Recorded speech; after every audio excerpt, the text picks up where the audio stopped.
Dans ce rapport d'enquête, l'ULCC a fait des recommandations administratives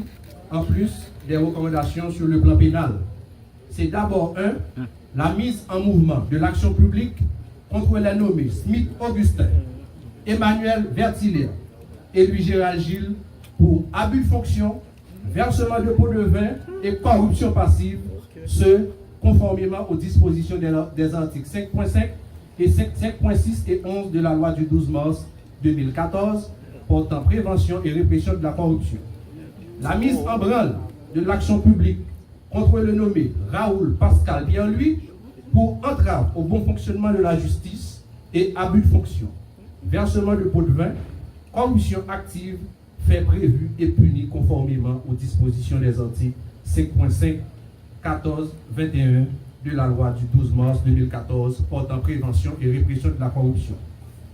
La mise en mouvement de l'action publique contre le nommé Lonique Léandre pour instigateur de versement de pots de vin, fait prévu et puni par les dispositions de l'alinéa 2 de l'article 5.6 de la loi du 12 mars 2014 portant prévention et répression de la corruption. La demande d'extradition du nommé Raoul Pascal Pierre-Louis par l'autorité judiciaire compétente pour répondre de ces faits, ce conformément aux dispositions des articles 14 de la Convention interaméricaine contre la corruption, 43 et 44 et suivants de la Convention des Nations Unies contre la corruption, du traité d'extradition entre Haïti